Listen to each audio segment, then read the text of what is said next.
Nathan Zegura, happy to be joined now by the Chief Strategy Officer of the Cleveland Browns, Paul DePodesta. Paul, welcome to the show. Thank you. Happy to be here. We're certainly happy to have you here. Just start from the beginning. Define analytics for everybody.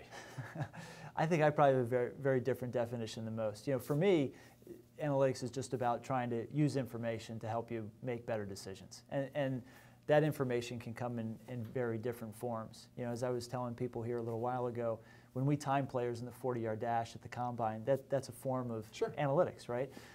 Or when we put together a game plan, or when we're trying to figure out what play to call on 3rd and 8, we use information on what the other team has historically done in those situations. That's all analytics in my mind. It's not always about numbers necessarily, but it is just about information and how best to use it. And how would you describe your role here as the Chief Strategy Officer? It's funny, analytics is probably a very small piece of that, although that's what everyone's really focused on. I think that all great organizations, whether they're in sports or even outside of sports, they all do something that gives them a sustainable competitive advantage, some process, some system that just separates them from the pack. And that's really my job here, is to work with everybody, the head coach, the scouts, players, support staff, really everybody, to try to find out and create those processes and ultimately implement those processes that we think are going to give us that sustainable competitive advantage and make us a good team, hopefully for a long, long time. All right, so you played football in college. Your first job was, believe it or not, was in the CFL in football. So at that point, was that your goal to always be in football, or when did it change from football to baseball, and how did football creep back in? It was. As you noted, I played both football and baseball in college. Loved both. Was more passionate, I think, about football. Was more physically suited for baseball. But when college was over, I really did want to work in football. So I took an unpaid internship in the Canadian Football League, did that for a season. Fortunately won a Grey Cup, which was great, and then was looking for graduate assistant jobs in college football. Really wanted to become a coach and thought that's what I wanted to do. And while I was in the process of doing that, knowing that school wouldn't start until August, I got a tip that the Cleveland Indians were looking for an intern, and I thought maybe it was just for spring training, which I was free, So I sent my things in. I went and interviewed with Mark Shapiro 20 years ago this month, actually, and they told me the internship was for the whole year, but once they offered it to me, I just thought, how could I turn this down? These guys were just in the World Series. I was in the CFL.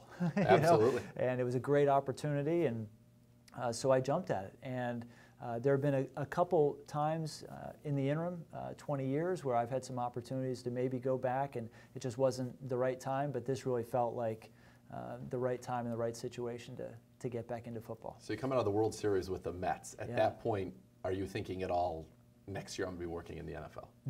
No, not at all. In fact, I didn't meet with everybody until after the World Series, and that was certainly our focus and my focus through September and October. And it was a great experience, something a lot of people had worked really hard for a number of years to try to create that. So no, I was excited about what the next 5 years in New York were going to look like, because I think they're hopefully going to be really good for the Mets and their fans. But this really was a unique opportunity. I mean, first it was football, so that was in itself interesting to me. But quite honestly, the fact that it was Cleveland really made a huge difference for me. I think that's what put it over the top. I mean, I have a tremendous amount of affinity for Cleveland and the fans here. And look, the years that I was here were phenomenal, and I look back at them with a tremendous amount of fondness. So the idea that I had a chance to come back to Cleveland, sort of start all over, again, but maybe play a small role in helping recreate something for the Cleveland fans, but this time on the football side. I mean, it was poetic. Pretty remarkable, 20 years later. Yeah, and just something I felt like I had to do. When you decided to come here, at the time you came here, really you knew Jimmy and Dee. I know you knew Alex Shiner, and you knew Sashi, and you knew that you didn't have a head coach yet. There wasn't that traditional talent evaluator in place, and that it was going to be different. So what sold you about this opportunity in meeting with those people? Because I know at the end of the day, it is about who you work with and how that leads to success. I think you hit it right on the head. I mean, for me, certainly, as I mentioned before, Cleveland and the Browns was a big draw, but my eyes were open in terms of the people, because at the end of the day, look, wins and losses aside, which is what we're all here for, it is about the people you work with on a daily basis and whether or not they inspire you and support you and everything else. And I've been to enough places to know what it looks like and maybe what it doesn't look like, you know, Sure. in the wrong spot. And when I met Alec and Sashi and Jimmy and Dee, I just had a great feeling about everybody. There was a real sense of collaboration. There was a real sense that they just wanted to get this right, you know, and they didn't care about who was going to get credit or exactly how we were going to do it, but they really, really wanted to get it right. And I just felt like, geez, this could be really fun to be a part of. What's been the most exciting part of the first few weeks on the job?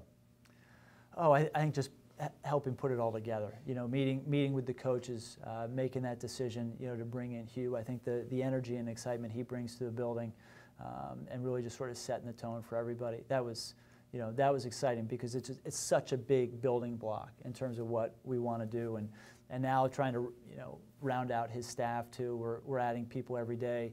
I'm no longer the newest person here. That's good. You know, so that's a good thing. But that's really been the exciting part. We're assembling this team off the field that hopefully is going to be a big difference. All right, so you've talked to the media, you've talked to the head coach now, you helped hire him, you've talked to everybody in this building. But for the dog pound, the fans of the Cleveland Browns, what's one thing you want them to know about you and what you hope to bring as the Chief Strategy Officer for the Cleveland Browns? I hate to lose. I mean, I hate to lose, and you know, everywhere I've been, there have been, you know, times that have been difficult, and but there have also been great moments too. And my first day here, when I met with some of the guys in football operations, I just recounted, you know, a handful of moments that I've been fortunate enough to be a part of over the course of the past 20 years. And when I talk about those moments or I think about them, I mean, I still get chills, and that's why we're all in this, you know, and that's why the fans love the games. Is to create those moments that for the rest of your life just make an impact on you, and that's what I want to do here. And if I didn't think it was probable, like forget about possible. If I didn't think it was probable, I wouldn't be doing this. Well, Paul, we're certainly happy to have you aboard. Thanks so much for the time, and best of luck. Thank you.